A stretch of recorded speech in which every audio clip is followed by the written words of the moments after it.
Welcome back to the MOOC course on Corporate Social Responsibility. My name is Aradhana Malik and I'm helping you with this course. And in the previous lectures, we have talked about various aspects of stakeholders, various aspects of who stakeholders are, what they do, how we identify them, how we assess their needs, what do we do, on this different theories of CSR have been discussed. Now in this class we are going to start talking about the nuts and bolts of CSR. We are going to talk about how do we actually start with the process of CSR activities. So the first thing we need to do is, we were talking about stakeholders in the previous lecture. Now we need to find out how do we start this process of getting the stakeholders involved in the CSR process, and how do we start planning the CSR process, how do we start implementing CSR activities. So that is what the lectures from now on will deal with. Excuse me. So today in this lecture I will talk about stakeholder dialogue.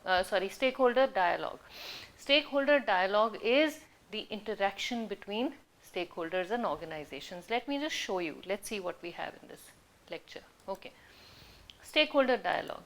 Now this discussion is based on a paper by Kaptein and Van Tulder that they published in 2003.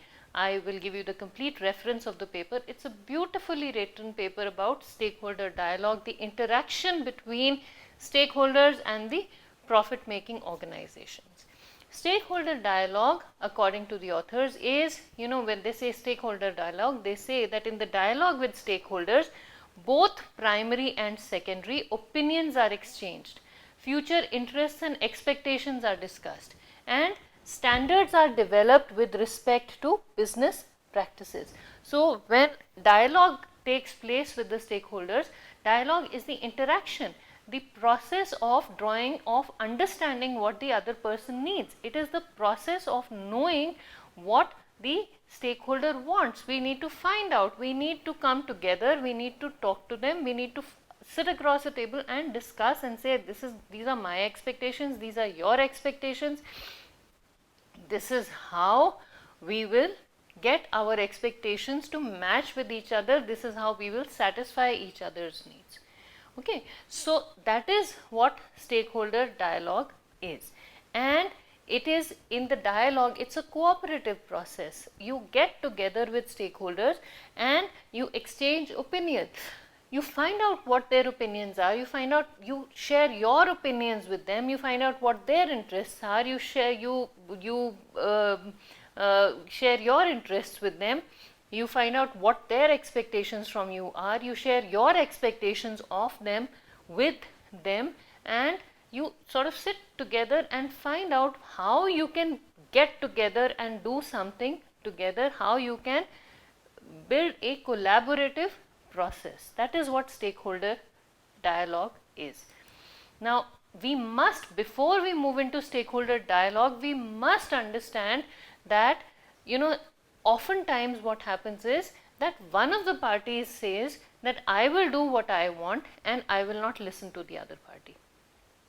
One party assumes a dominant standpoint and tries to impose its views, sometimes knowingly, sometimes unknowingly, on the other party. That in turn leads to the other party becoming very defensive, and that results in stakeholder debate. That is not stakeholder dialogue.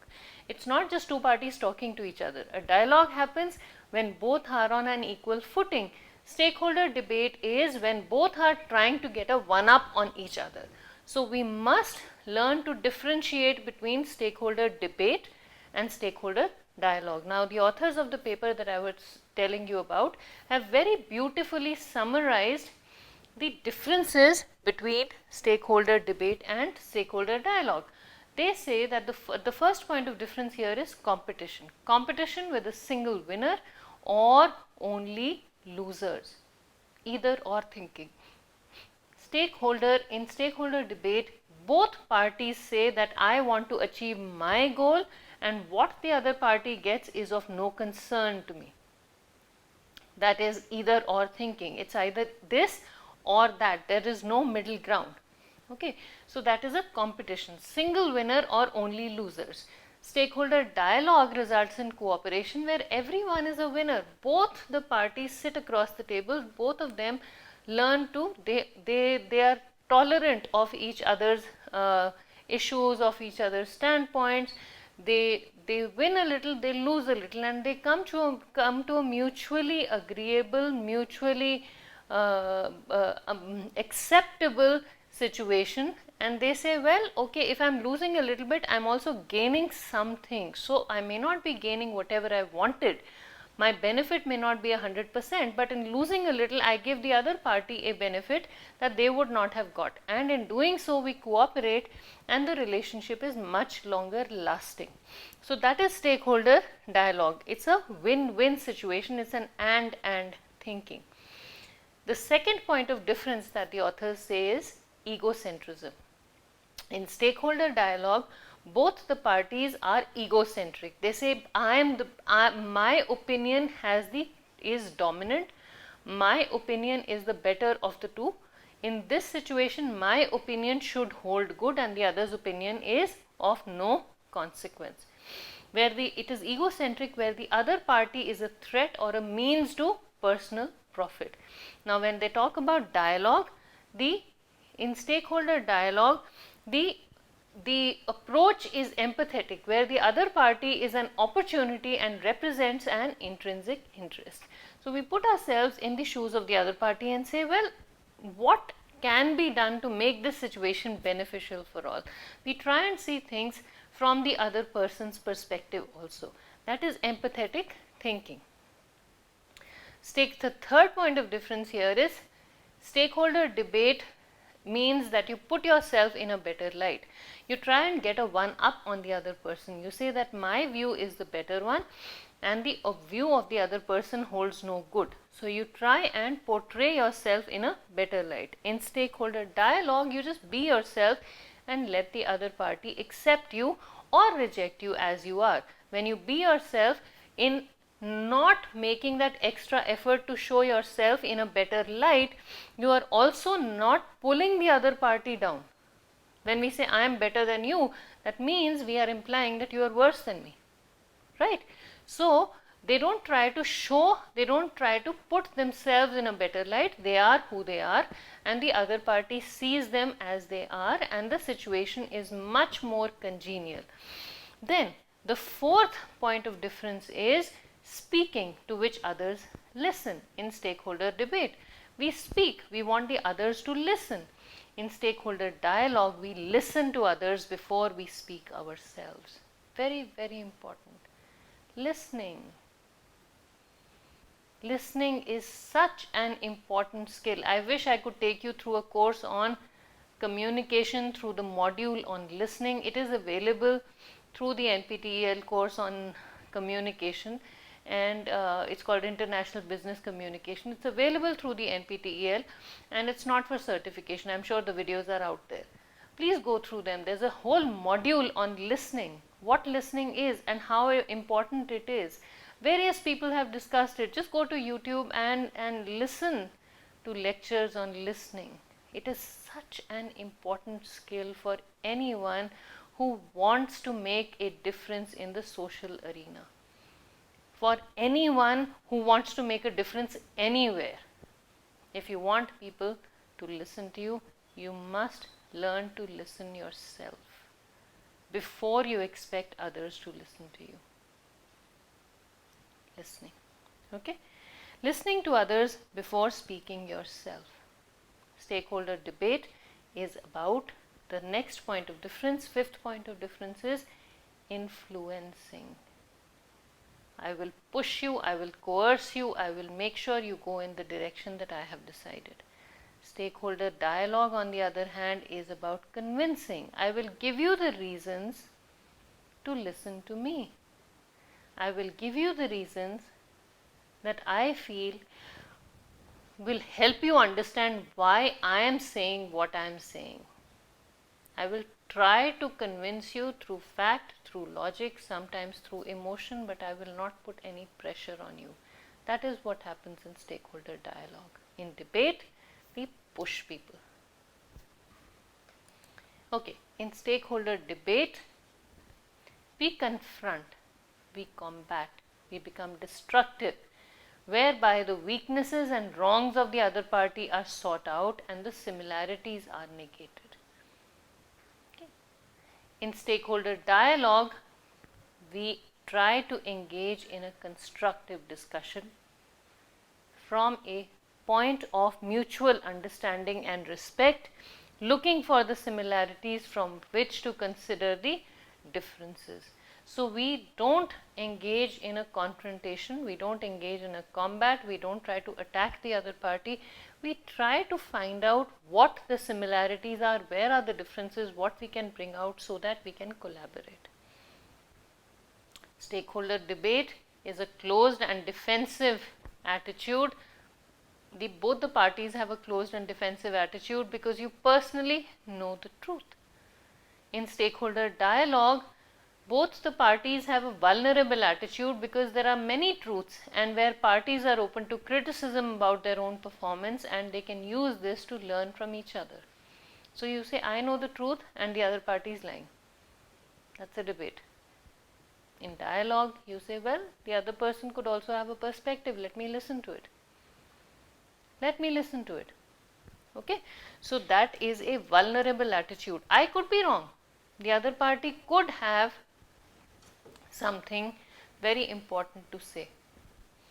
Then, in stakeholder debate, we take from the other party and we keep it. In stakeholder dialogue, we give and we receive. We give and on the other hand, we also receive from the other party. Stakeholder debate, the strategy in a debate is to divide and rule. In stakeholder dialogue, the strategy is to share and serve, share our resources and serve the other party's interests and obviously expect the same in return from them. Okay. Stakeholder debate, separate, isolated responsibilities. In stakeholder dialogue results in shared responsibilities. A debate results in separate, isolated responsibilities. The conflict has to end. You do this and so will do something else. In a dialogue, the responsibilities are shared. Okay. So these are the differences that they have listed. They are very, very similar to the two types of negotiation. Think about it. That's your homework. Find out what the two types of negotiation are. Collaborative and competitive negotiations. Okay. So try and think about these different types of negotiations and how what I've just told you relates to these. Okay. So it's all interrelated. All of these subjects come together and it's all interrelated. Now, preconditions for effective stakeholder dialogue. What are the conditions that need to be in place before stakeholders can start this dialogue? We need to know and be understood. Okay. That's a precondition. We need to know and we need to be understood. Trust and reliability. When you're talking about dialogue, we need to be able to trust the other party. We need to be reliable ourselves. We need to be trustworthy ourselves. Clear rules for the dialogue need to be laid down. We will talk about this. We will not talk about something else. A coherent vision on the dialogue needs to be there. What is the dialogue heading towards? The objective should be clear. What is the dialogue moving towards? What is the final expected outcome of the dialogue? Dialogue skills need to be there. You need to be able to express yourself and put your opinion forth in such a way that the other party does not feel threatened, does not feel offended in any way. Expertise on the subject matter is again very, very important. Clear dialogue structure needs to be there. Valid information needs to be the basis of this dialogue. You need to know what you're talking about. You need to have information. You need to have your statistics, numbers, facts, everything in place. And you need to have consecutive meetings. When we try and find out what the stakeholders want, a lot of time is spent in building a rapport with them. A lot of time is spent in understanding, in coming to the same wavelength. We don't openly trust others with our problems, do we? We don't. We don't share our problems with somebody else. We need to provide a common ground for the others to come and talk to us. And building that common ground takes years sometimes, so when we're talking about stakeholders, it's little by little. We meet with them, we convince them that we are trustworthy, we gain their trust, we also find out if they are trustworthy, and slowly we come to a common understanding. So we need to have consecutive meetings. We also need to have a mechanism in place to get a feedback on the results of the dialogue. So you are talking to somebody, the outcome of each meeting should be recorded and should be referred to in case you want to revisit what you had discussed earlier. Very, very important. So these are preconditions for effective stakeholder dialogue. We are dealing with people who are going to depend on us, who have the power to influence us, who may have some urgent claims, who may have some legitimate claims. So we need to have all of these things in place before we can start a dialogue with them. Now, why do we indulge in stakeholder dialogue? We indulge in stakeholder dialogue to identify trends and future issues at an early stage and to prioritize these. We need to find out what they are headed towards, what we are headed towards, and then we need to prioritize the needs of the stakeholders. We also need to indulge in stakeholder dialogue to gain insight into the stakeholders' appreciation for the organization and the evaluation of the current performance. Okay, so that is very, very important. Then we also need to engage in stakeholder dialogue to allow the organization and stakeholders to gain a better understanding of each other's interests and dilemmas and broader support for the decisions companies make. So we need to come to the same page. The stakeholders should get a better understanding of what the organizations are doing, what kinds of dilemmas, what kinds of problems they are facing.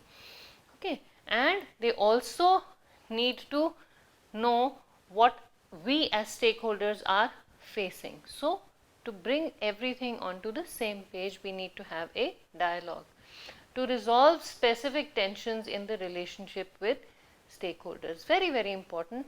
Specific tensions need to be resolved. The relationship with the stakeholders could be tough, and that needs to be handled very, very carefully. So things need to be brought on the table, and they need to be brought to the table, and they need to be resolved. To gather suggestions and ideas for improving the company's performance in the social area, as well as key performance indicators for the sustainability report. So we need to get their ideas to understand how the company's performance can be improved in the social area. What do they need? What can we do to manage our public image? We need their help. And to find out how we can improve our key performance indicators in the business responsibility report, in the sustainability report for legal compliance. So it's very, very essential, okay, to increase sensitivity within the organization for the stakeholders' expectations and to heighten the sense of responsibility for social issues. So we need to have a dialogue with the stakeholders to help the organization understand what the expectations of the stakeholders can be, and to heighten the sense of responsibility within the organization for social issues. We have a dialogue, people listen, we share the results, we share the outcome with different people. People may not know that your organization is involved in helping with social issues. So this increases the visibility of those social issues. This increases the sensitivity of people who may have some awareness but may not really be sensitized. When people come and talk to you about what they see in the field, it's really, if you have ever spoken to somebody who's actively engaged in social work, it's an eye-opener. It's really an eye-opener. I mean, do it. Sometimes just do it. Just go out into the field, get involved in your organizations, see what social workers do, see what life outside of your own comfort zones is like. I hope some people from rural areas are watching this video. They will know. I have worked in some rural areas, both in India, and I've worked with some disadvantaged communities in another country also, and I've seen this, firsthand. It shocks you when you listen to these social issues. You could be as attuned to corporate life, as attuned to your comfort zone as possible, but one trip to the village and you are shocked out of your wits. But you need to be open. You need to have an open mind. I had some of my students go here. There was a program going on and we were talking about sustainability, and I insisted that some of our colleagues and some students go there, and we arranged a trip and we went there. It hits you. And it's very important to understand. So this point is very, very important. When you discuss these issues, when these people come and talk to you, they may not be able to express themselves in very fancy language, in very high flown terms, but when they start talking about the issues they have and how little the organization needs to do in order to solve major issues, they're not expecting very much. I'm talking about the disadvantaged, vulnerable populations in society. They don't expect very much, but materially they may not expect very much. They just need focused, consistent attention, little bit of attention, but routinely, and that makes so much of a difference to them. So when these issues are talked about in your organization, it will increase your sensitivity to these issues. I think I have told you about a book called, a book about these issues earlier, and at the expense of repeating myself, I will give you the name of that book once again. There is a book called Everybody Loves a Good Drought, and it's a book by a journalist by the name of Mr. P. Sainath. You will find it on, through in all major bookstores, I think, carry that book, and I think it was published by Penguin Books. Beautiful. I mean, I personally cannot get through more than 2 to 3 stories without tears welling up in my eyes. It's about the impact of the corporate world, or the relationship between the corporate and political world with the most disadvantaged populations in society. It carries these 5 to 6 page stories, and I get goosebumps. I start shivering when I read those stories. They are so heartbreaking. Of course, the book was written about 20 years ago, but still, these situations, these circumstances exist in our society. So if you have a chance, please pick up that book and read it, and you will know what I'm talking about. Just go to a village in your vicinity and you will know what I'm talking about. Get involved in the CSR activities. Just discussions heighten the sensitivity. So stakeholder dialogue is very important. It's very, very important to listen to what the stakeholders are saying. Then, to create a greater mutual buffer of trust, whereby possible problems can be dealt with more effectively. A trust needs to be built between the stakeholders and the corporation, and there needs to be this buffer. So if something goes wrong, you say no. We have an impression about the organization in mind. We have, we know what the organization is all about. We trust that the organization will work for our benefit. So this buffer of trust needs to be built between the organization and the stakeholders. And through this buffer, the problems can be dealt with more effectively.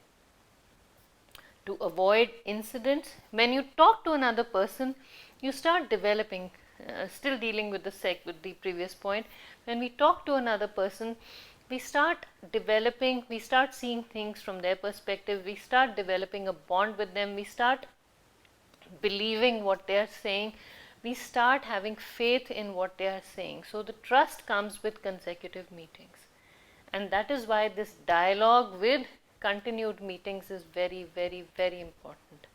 To avoid incidents that receive wide public and media attention. This is the actual problem that happens if we don't pay attention to our stakeholders. You don't pay attention to the stakeholders, they write a blog on the internet, it goes viral, and you've had it. Recording incidents, I was just reading in the news, there was some incident in the United States about an airline company trying to snatch a violin from a customer. Just to give you an example of how powerful social media is. And this musician has put the incident on the internet, and her lawyers have asked for anyone who's made a video of this incident. So this person's lawyers have asked for public recognition of the incident, and because all of us carry cell phones, and most cell phones these days have video recording capabilities. Something going wrong, some airline staff misbehaved with this lady, and they're saying if anyone has recorded that incident, please send it to this lady's lawyers. So that is how powerful this is. If we don't engage in a dialogue with the stakeholders and we make a mistake, the chances of our public reputation, public image being tarnished are very, very high. So in order to avoid incidents, if the stakeholder trusts us, the chances of something like this happening will be low. This airline that I'm talking about has earned a reputation of not being very customer friendly. So people could have made a video now, and that is why it's gone there. But if you trust the person who may have accidentally wronged you, you may not want to take any legal action against them. So that is where this comes in. To create a basis for joint projects, alliances and partnerships. So when you engage in a dialogue, you come to know what your interests are, you come to know what you can do. So when you know what you're doing, so you create a basis for joint projects, alliances and partnerships. Okay, now issues to consider when setting up a dialogue with stakeholders. How do we clarify for ourselves what are the specific objectives of the stakeholder dialogue? So we need to ask these questions. How do we decide which stakeholders we are going to talk to? We need to ask these questions. Before we set up a dialogue with stakeholders, we need to ask these questions. How do we determine the topics for discussion? Who will represent the organization in the meetings? How can we determine the order of the meetings? Very, very important.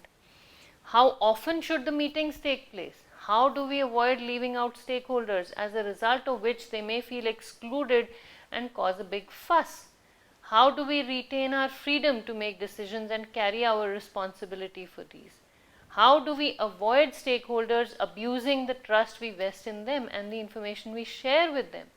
How do we avoid stakeholders developing the feeling also in hindsight that they have been abused?